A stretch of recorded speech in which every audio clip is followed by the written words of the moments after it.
What a fun song. Good morning, everybody. My name is Tala, and I'm a senior consultant here at Cosmic Centaurs. Joining me is Marilyn, our CEO and founder. We're really excited to be jumping on here because, in case you haven't been following along, the past few weeks we've been talking all about making it count. There's about 3 weeks, maybe even two left. To end the year, and we're sharing content and insights all about how you can end the year on a high note and start the new year on a strong foot. We're talking about everything from performance to engagement, things like meeting your KPIs and bringing your team together. And we're here today, this morning, to talk a little bit more about teams. Why? Well, as you guys know, we love talking about teams. We believe in their power. We think they're incredible. When people come together to create value and work towards a shared goal, it's really remarkable. And actually, we've been seeing a lot of that with the World Cup. Teamwork has been center stage if you've been following along, and we have been seeing how camaraderie and strategy come together, how you need to build teams around talent. You need to build teams of talent and not around talent. And we captured a lot of those insights in an article, which I'll drop in the comments below. But, at Cosmic, like we say, we really do believe in the magic of teams beyond the World Cup. We've been talking about what makes them work, what makes them thrive. Our Cosmic Conference last year was all about the future of teams, and our Center Stage Season 2 was also all about unpacking the tenets of what makes high-performing and happy teams work. We also have a few new ways which we can collaborate with your team, and we'll drop those hidden gems throughout this live. But this morning, our focus here is to tell you about the creative ways you and your team can come together at the end of the year and celebrate success, reflect, and set intentions for the new year. Ultimately, make sure that you make it count together. We'll be covering why creating meaningful team moments is important for the workplace, and it's a need to have and not just a nice to have. And kickstarting us off is Marilyn. She's going to set the context for us and give us a little bit of insight as to, why now, why are teams the pinnacle of, what we're talking about and what we can do to make it work. So without further ado, Marilyn, over to you. Yeah, I mean, we wouldn't really be Cosmic Centaurs if we didn't start with a little bit of data and a little bit of history and some sprinkle of anthropology in the middle. So let's do that. Let's set the stage. Not to start with negative data, but it's always important to face reality as it is. We're watching people feel disconnected from work. 60% would consider leaving their job because they don't feel connected at work. 76% reported that they had difficulty making connection with their work teammates, which is really terrible because if you saw on LinkedIn over the past few weeks, there's been this graph that was circulating about which people you spend the most time with depending on your age. And your coworkers is definitely one of the, top lines in between the age of like 25 and 55, and to not be able to form friendships at work is really like a very disruptive change for humans. And as we see, 44% of workers feel less connected to coworkers since the pandemic. And so Tala, you said it's a need to have, not a nice to have. And I hate to have to make the business case, but sometimes I feel like I do. When people feel disconnected, they, as we said, have a stronger intention to quit, they burn out, they get into conflict, not useful conflict.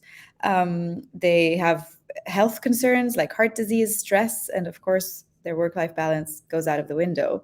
On the other hand, business case over here, if they do feel connected, productivity can increase by 25 to 35%. I mean, I don't know of a company that would say, I'm cool without that. I'm all right. No need to increase my productivity by 25%. We got it. Our strategy will do that. No problem. You get more engagement from your customers. You increase your profits. And of course, fewer incidents, higher referrals and higher ratings all over. And so to me, this is also all about, making a point that companies have a duty of care towards their employees. I don't know when along the way we kind of forgot this. Here are a couple of pictures of when companies remembered this. So on the right-hand side is a town called Fuggerei in Germany. And actually it was built by a family for everybody who worked for them. So anybody who contributed to their businesses got a beautiful place to live. I mean, I wouldn't mind living in one of those houses. Yeah. On the left, an Emirates compound in Dubai. This was when companies understood the importance of community and bringing people together to the point where they would build whole cities for them.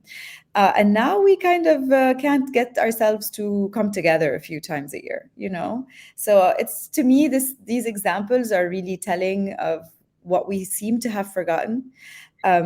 And by the way, this truth is even more ancient than that. When we study human communities, there's a number called Dunbar's number. So he's an anthropologist who discovered that, when communities are smaller than 150 individuals, they can kind of exist on the back of social connection purely, meaning I know Tala, Tala knows Marie, we kind of keep each other supported and in check, and it's enough to keep cohesion within the community. But as soon as communities go above that number, and by the way, this is true across distributed, in person, like doesn't matter what the context is, they've been able to kind of demonstrate that this number holds true. Above that size, we require shared norms, shared laws, and also shared rituals, which is essentially what a structured society look like. And so we've, since day one, have always been big proponents of, creating rituals for organizations. Without them, you can't feel connected to the purpose and mission of the company, and you can't feel connected to each other. And so, voila, that was the Marilyn teacher moment of the day. But I'll take that off. We can go back to having a bit more fun. I mean, that was fun for me, but maybe not for. But it's just so important to understand that this is deeply ingrained into our humanity and is universal. And coming together and having shared rituals is just part of what makes us human. And so with that, Tala, lead the way. We're going to talk about some fun ones. Yeah, absolutely. It's no secret, we really believe in the power of rituals. We have them just for about everything. And actually, we created a ritual bank on our website where we ask you to share some of your favorite rituals, and we share those that we think are really important. And today, we're going to break it down and talk about rituals that serve 5 different purposes. Because while it's really nice to come together, especially towards the end of the year, and celebrate, bringing your team together for a ritual can actually serve several purposes. We're going to talk about 5, and they're, human connection, which Marilyn aptly introed for us. We want to talk about rituals that can help you reflect and share feedback with one another. Rituals to improve performance and create alignment. That's a really important one. Like we said, it's a need to have, not a nice to have, and there is a true business case. And, of course, rituals for making memories and having fun. And lastly, rituals for innovation. So we'll go one by one. Marilyn and I will each share a few that we think ladder up to it. But I think a great starting point, and what Marilyn kicked us off with, is rituals on the power of human connection. It's clear why we need it. And one of the ways that we can do that is a game we like to play called Cosmic Conversations. Marilyn, maybe you want to tell us a little bit about them? Yeah, I mean, I'll start off by saying that we've been obsessed about rituals from day one. And we also not only kind of occupationally talk about them, but we also do research around rituals. We've worked with Connie Hadley, professor of organizational psychology, over the summer to actually run a survey that allowed us to connect the occurrence of both personal and professional rituals. So rituals that help us to know each other more as people and as colleagues, to our connection to the team's purpose, to our job meeting, and a reduction in our willingness to leave. And so human connection is essential. I think I made that point. And we actually created this game last year, and it sold out. We just received the second batch yesterday, so right on time for this live. And essentially, it's a prompt card game for teams that we love to play. And we've tested it in so many different scenarios, like in person, on Zoom. Even I have a group where I send a picture of one of these questions to my friends, and then we all answer it with voice notes or whatever it is. And essentially, it's just questions that allow you to. There are 2 categories that are personal, 2 categories that are professionals. This year, we've added actually 6 rituals into the box, but all of this to say that if you take a moment to ask each other a question, one of my favorites is, what was your favorite cartoon growing up? At first, it doesn't sound like much, but then you discover a lot about somebody's culture, where they grew up, what was popular back then, were they actually watching the popular ones or not? Like, some people come up with the most obscure stuff, and so you get a glimpse into their personality. And then you start talking about your childhood, and inevitably you feel connected to one another, right? And so one of our favorite rituals for human connection is just that, having a conversation. It's just that sometimes you need a little bit of help. You need an icebreaker, you need a question, you need a prompt. Yeah. And so we have the Cosmic Conversations, and we also have a lot of worksheets on our website, be it around team identity or how to conduct a resonance session inspired by Patrick Beyond's work.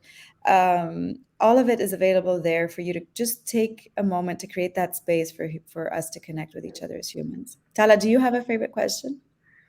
Putting you on the From spot. the cosmic conversations, I really enjoy the hypothetical ones. I think it's always interesting to see how you can stretch people's creativity. The what if category is that one, and it's always really fun to kind of, when you take people outside of the realm that we know and kind of give them a fictional state, like how they come back and respond with, and that's where I think you find some really interesting common ground with people. That's not, what your favorite dish is or what your favorite cartoon might be. This is like really out there. So that's my favorite category, but I don't know if I could pick one among them all. But yeah.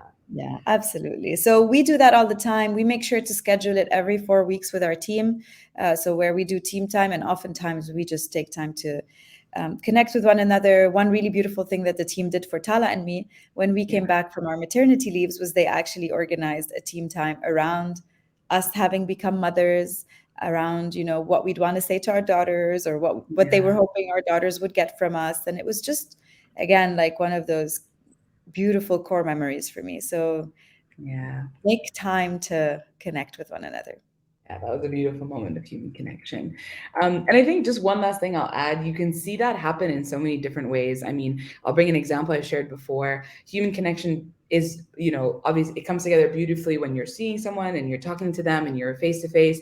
But we also helped one of the teams that we worked with create an employee directory. And we just asked them fun questions. Who do you live with? Some people put plants, some people put their cats, some people put their kids. And somebody actually announced that they were expecting another kid, and everyone kind of jumped on that moment. And it was really nice to see that it can actually happen asynchronously, although it might seem counterintuitive.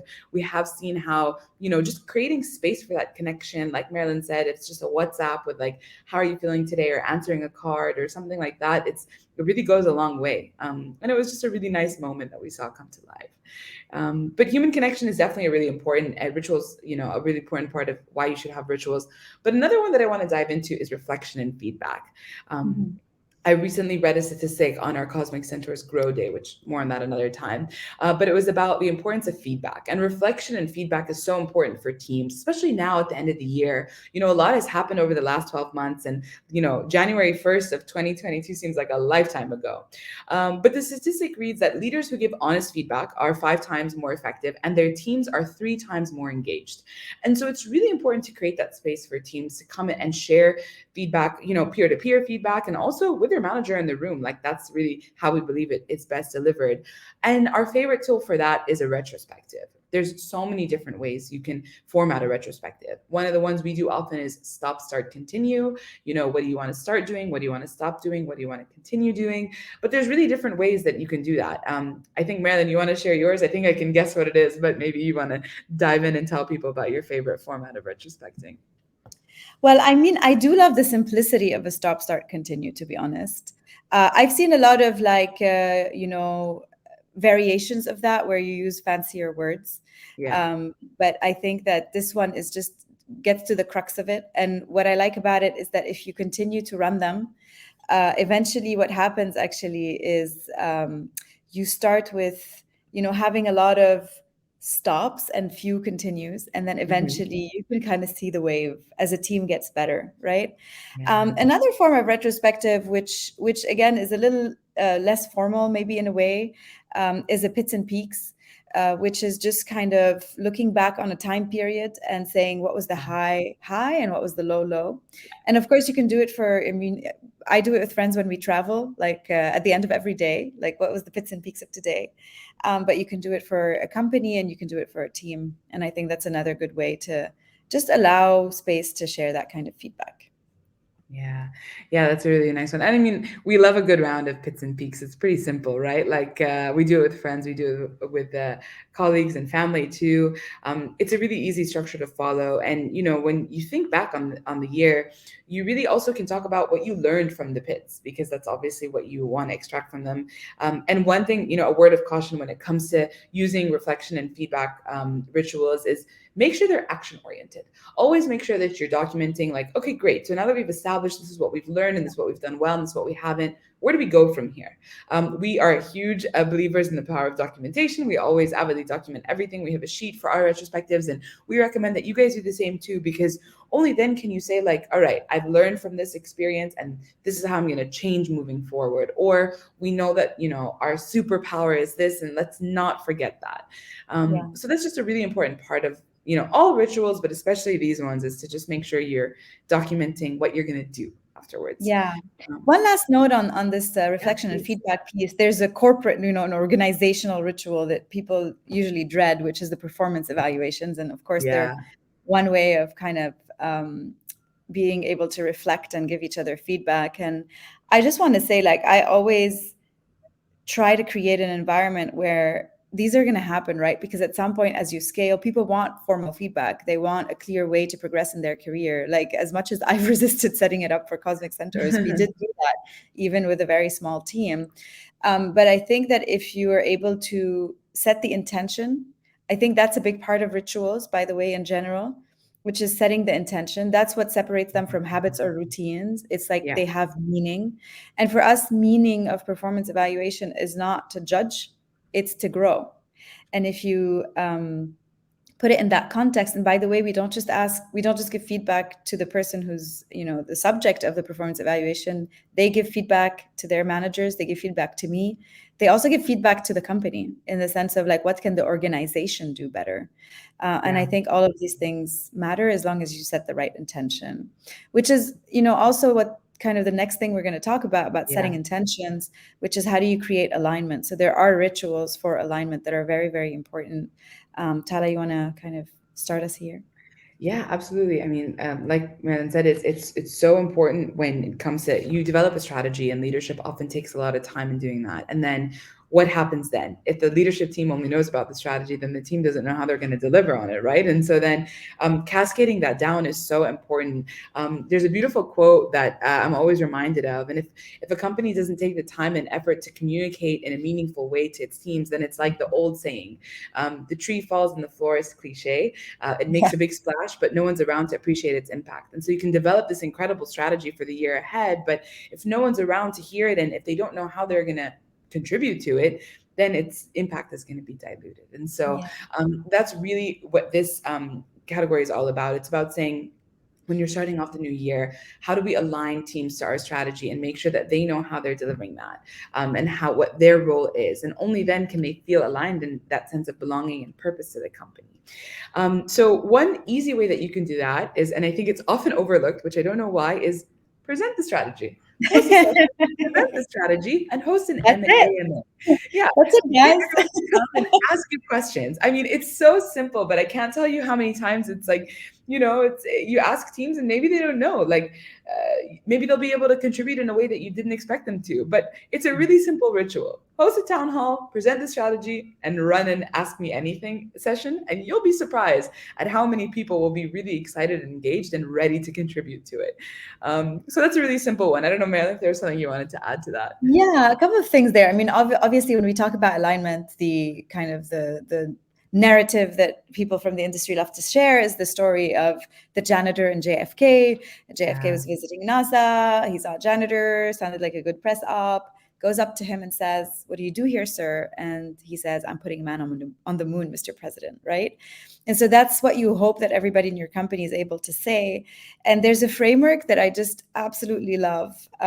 It's from an article on HBR called, I think, "Do You Know What Your Strategy Is?" If you Google it, you'll find it. And it's very simple. It's like, what's your objective? What's your scope? What's your competitive advantage? And it's one slide, by the way. Yeah. And the idea isn't to have like a 200-slide strategy deck. I'm sure that you've done your homework and you have a bunch of data to justify why you're doing things the way you are.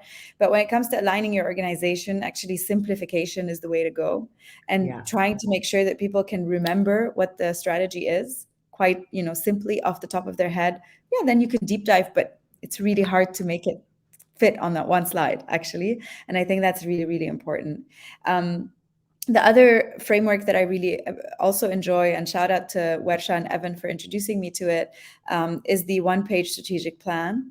And again, you can Google it, you'll get a template which you can download. And yeah, there's a lot around like your values, your long-term vision, your big hairy goal, etc. And there's also a system that I really love, which is the rocks. So you go and you say, like, in order to accomplish the strategy, what are the big rocks that we're building this on top of, right? And then whatever they are, then you give them over to your team. And I think alignment is also about ownership, right? So it's not just about a leader coming and saying, like, this is our strategy and here's what everybody needs to do, but rather to say, this is where we're headed. I've spent, time with you guys thinking about it, and we believe that to be the right direction. But I want each of you, as you say, Tala, to kind of own how we get there. So you don't tell them how, you just tell them where you want to go, and trust that the people you've hired and the way you're managing your organization will get you there, and give people ownership to actually set the goals. And I want to take a minute here. Rama asked us a great question, which I get like very emotional about. But so what's the most time efficient way of doing this, right? Like she's saying, sometimes in startup, people have no patience or no time. Yeah. And my answer is going to be a bit like, I don't know, maybe controversial, but it's to say, like, we have time for product meetings. We have time for P&L discussions. We have time for, acquisition cost conversations. Like, we have time for all of these. And yet when it comes to finding time to improve your organization, suddenly we run out of time. And so I think that time is structured how you choose to structure it. And if you choose to make time for these things, then you will have time. And it's just about, like, for some reason, humans have a bias towards, I understand why, towards what will immediately show up on their P&L. But the impact of a bad organization on a P&L cannot be overstated. And so it's important to be able to conceptualize and understand that this conversation is just as important as a purchasing or a budget conversation, because they both have impact on your top and bottom line. Absolutely. I think you make time. You don't find time. If you were looking for it forever, you would never find it. But you have to be diligent and disciplined about making it. And also, kind of leads me to something that we always say, which is that you don't just need your leaders to say, "Guys, this is important. Please go to the team. Please go to the team outing." You need them to be there. You need them to be the ones championing it. It's not just about endorsing the activity. It's about leaders engaging in it. And when teams see that leaders are making time for the team and to come together for these rituals, they will understand how high it is on a priority for them, and they will understand that it's not that fun activity. Oh, maybe I'll pass. It's a critical part of how you do things. And I wanted to kind of, on Marilyn's note, I dropped in a link from a webinar we had probably this time last year or 2 years ago with Roger Hajar from Strathouse. It was all about strategic planning. So we know that this category might be top of mind for some of you. And so we just wanted to drop that link to that webinar in there. Marilyn and Roger talked a lot about the different frameworks you might use and how you can cascade goals down. And, coming back to that ownership piece is to say that, like, what is your strategy very succinctly, and how can everybody play a role in delivering on it? It's much easier said than done. But Marilyn always says, if I had more time, I'd write you a shorter letter. So it's not easy to put all of your slides there, but it's that. So I think a good kind of segue to our next topic, which is all about innovation. A lot of times, I read a McKinsey article recently that had the 6 things that are top of mind for CEOs in the year to come, and one of them was all about ideation. How do you come up with new ways to grow your business with less resources? And the article kind of explored why leaders, have to make do with what they have, even though resources are limited, and it's a game of survival. And so I think innovation is another category of rituals that's really a great way to kind of both have fun and also deliver on the strategy with your team. And I'll start with one that we did for last year, and that was a hackathon. So Marilyn, you're more well versed in how to run hackathons and the impact that they have. Maybe you want to talk a little bit about how teams can run them and structure them to help you innovate and ideate on your business plan. Yeah, so like hackathon is obviously what you call a porte-chapeau word of both hacking and marathon. That's why it's called a hackathon. And obviously comes from startup culture, but it's this idea that you have a problem that you're trying to solve and you want to hack at it, And so instead of trying to solve it through extended periods of time, through meetings, through whatever, you bring people together, you give them a goal, you give them a problem to solve, you give them a day or 2 or 3. They're together constantly all day long. It's also pretty amazing for team connection purposes. But more importantly, you they have to deliver an increment at the end of it. Like they have to deliver something that works. It's not just about coming up with ideas. And the idea there is like we did that for ourselves. We were trying to innovate on one of our products. But that's kind of how you set the scene. You might want to throw in some games. We had like different cards that we could use and kind of see what the other was doing or make them stop for an hour. Like you can make it fun too. But I think just that constraint of like you have 2 days, you have to come up with something. It kind of, I think constraint breeds innovation in a way, because you can't like hesitate and go and like go off and hesitate about it for 6 months like I do about some of my long form content. Maybe a hackathon for that piece that I've never finished would be useful. But I think that's a really fun way of doing it, and just a great way to bring people together, and also to bring in the diversity of teams and truly make that shine. Yeah, I want to add to that. I think hackathons are a really fun structure in a way that you can come together and, get competitive and put teams like working together to kind of problem solve. But a really simple one that a lot of teams often use, and it's actually a ritual too, is brainstorming. I'm specifically going to talk about asynchronous brainstorms, because a lot of times, you get people in a room, you put some snacks, and you're like, what are we going to do for our next campaign? And people shout out ideas and stuff. And while that can be helpful sometimes, it's not exactly the way that we recommend you do them. And in an asynchronous brainstorm, you need to be even more laser sharp about why and how you structure them. So we have a resource for you. It's a template on how to run an asynchronous brainstorm. And it's a different way of collaborating. It's a different way of coming together. But if you have, something that you're thinking of for the new year with your team, and, people aren't in the same physical room together, it's a template that you can download on Miro and jump on a virtual call and help you structure your ideas, and all be able to contribute in a limited time, but in an effective way. So I'll go ahead and drop that link, but don't ever feel like you can't ideate if you're not in the same room. We talk a lot about how serendipitous interactions often breed that type of creativity, but at the same time, the world is hybrid, and we accept and we adapt and iterate. We have a few more questions, but I think we'll jump to the last category and then we can tackle them. Absolutely. And the last category is the fun one, which is all about how do you make memories with your team? How do you guys have fun together? What are some of the rituals that you can do when you're in person or whether you're distributed?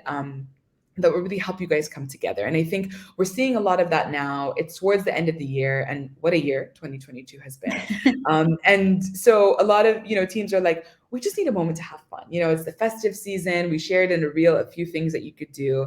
But I'll share my personal favorite, which is getting together on a Zoom call and just playing. Marilyn and I both have kids, and we're, new babies, and we're seeing how they learn through play. And so while play might seem like, oh, just whatever, I'm not going to go to that bowling activity, you will see just how much teamwork is strengthened by the simple act of playing. Yes, it's not a strategy deck. Yes, it's not a final deliverable, but it is coming together and collaborating in different ways, and also even just competing a bit. The competitor in me loves this, and it's playing Pictionary with your team. I use a tool called Drawwise, and I'm the reigning champ, and I take screenshots of every time that I win. Hey, you didn't win. My own gloating personal log. But really what we saw in those moments when we came together and we played Pictionary was it's a really creative way. It's very different to the work that we do. And it's fun. You play some music, everybody picks a song, and you don't have to be together for it. You can be distributed, and it's about 30 minutes, but it's a really nice break. And when you do see your team in a different lens, when you're playing and when you're just kind of having a good time together, you learn a lot about each other that you might not have known otherwise. So that's my personal favorite. Marilyn, don't know if you have one that you want to share. I'm gonna pick one that might be hard to reproduce for our audience, but when everybody was coming to Dubai in September and we were planning the week, I remember kind of talking about it with my coach, Suzanne, and I was telling her, like, we've had this planned and we're going to do strategy and we're going to do whatever. I'm going to tell them about the performance framework and then she's like, and I'm like, is something missing? And she said, how about you have a bit of fun? And I was like, oh yes, fun, let's add that on the menu. Yeah, we had something planned. It didn't happen in the end because, one of us got sick and we couldn't do it. But it turned out that the funnest moment we had was one that essentially the day before our opening event, which was in person, I had kind of booked us a little session to do our hair together because we're all girls, so we can do that. Another, even though there are downsides to not being more diverse, there are definite plus sides. Um, and so we were in my house, we were working, we were filling up the bags, whatever, and then we had people doing our hair. They were all wearing pink. We have like very funny pictures of that moment. And it was really just funny. We started joking about what everybody looked like when their hair wasn't looking good and so on. And it was just such a beautiful core memory for me. And I think, that actually brings me to one of the questions from the audiences, which is how do you get people to participate in rituals? Rhea's asking, and you do have skeptics and people who don't want to jump in, and how do you create the bridge? I think if, for sure, if people are hesitant to jump in, sometimes you can let them sit on the sidelines, but I'm not a fan of that. I'd rather say that when people are hesitant to jump in, it's because of some internal trigger or fear. They don't want to look silly. They don't think they look good when dancing or whatever. Like there's something in the activity that you're putting together that just isn't making them comfortable. So I think observe that and see that maybe someone didn't participate. Make it a point to have a discussion with them about why, without shaming them, without it's really more of a curiosity, like how could we have planned this better so that you would have wanted to contribute or participate or be a part of it? Like what did we do wrong, as opposed to why aren't you taking part in this? And then sometimes I find that again, depending, you have to use your kind of emotional intelligence to judge. There are moments where you could just nudge someone and all they need is just someone to come in and kind of hold their hand and just bring them into the circle, So up to you to judge whether that's the current mood that person is in, if they just need a little nudge, or if you just need to leave them be and then ask them later how you could have done better. But I do think it's important to eventually be able to include everybody. Yeah, I couldn't agree more. I mean, like if you think about like a team playing a sport, like it's how you pull someone up from the sidelines and really get them in the game. And one way that you can do that, with a long-term vision, is to establish team identity. It's actually one of our most popular worksheets. People love this topic, but it's to help people feel like they have a sense of attachment to the team, and you add value to that membership. So like Marilyn said, of course, the gentle nudges, like they're so important in kind of understanding, well, what's, getting in the way, and what could we do that would help you feel more eager to get involved, or design an activity that makes you want to be involved. But also when thinking of the larger team, it's like, well, how do you ensure that in 2023 your team feels that sense of belongingness? They're invested, that they feel attached, and they're like, no, there's value in my membership of this team. I'll drop the link to that too. It's a really simple session that you can run.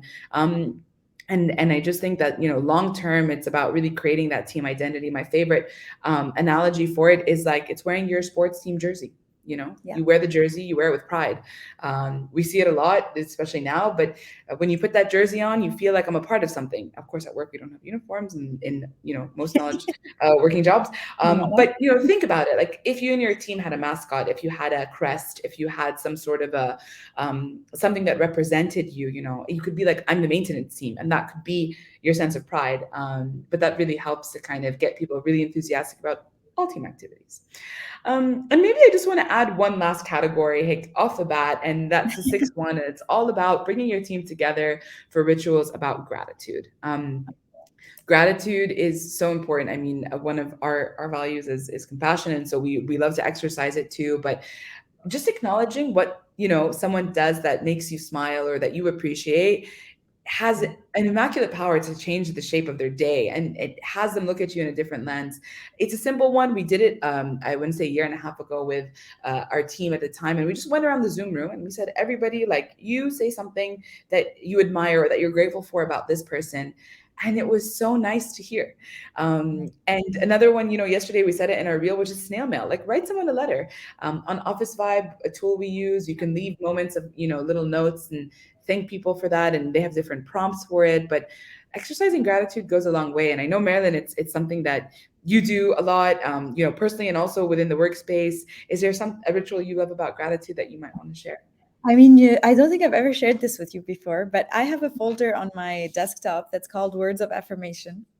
Oh, And when someone says something nice to me, be it about my work or the team's work. When I get an office vibe, I take a screenshot and I put it there.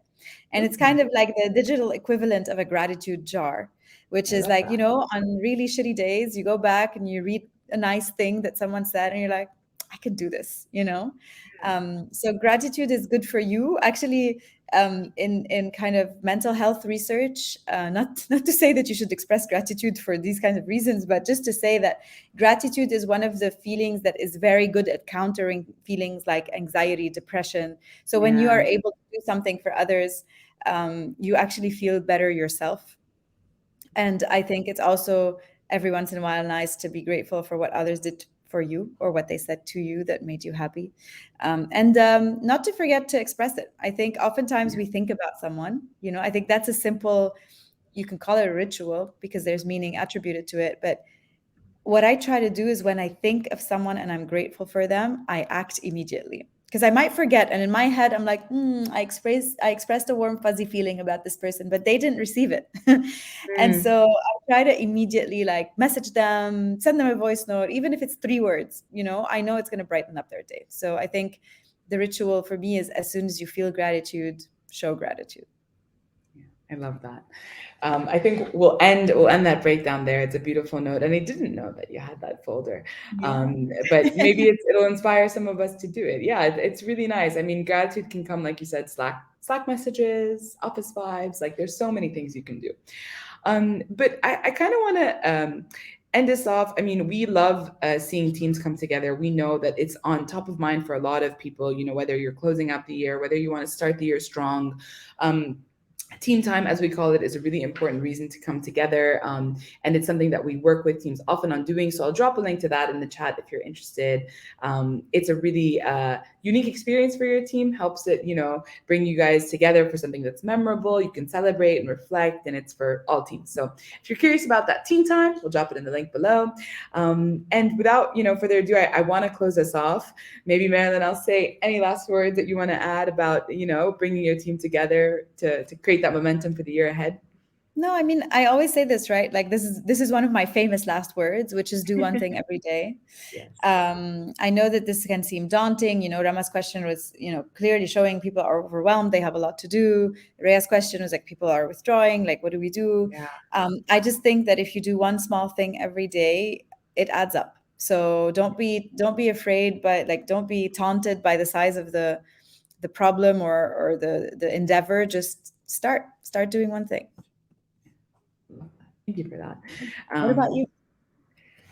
I want to leave everybody with something to watch over the holiday season. I think it beautifully illustrates how teams require to be built around, and structured carefully, but also the importance of team leadership. And if you haven't seen it yet, it's on Netflix. It's called The Last Dance, and it's about the last season of the Chicago Bulls. Phil Knight, he's an amazing coach, but also you see how Michael Jordan, I mean, the ultimate athlete of all time, and the way in which he works with his teams to uplift them. And I think it's fun to watch. It's nostalgic for anybody who grew up in the 90s. And I want to leave you with that because I know that I took a lot of lessons about teamwork from there. And I think if you're looking for something to watch over the holidays, let that be it. It's a good one. Beautiful.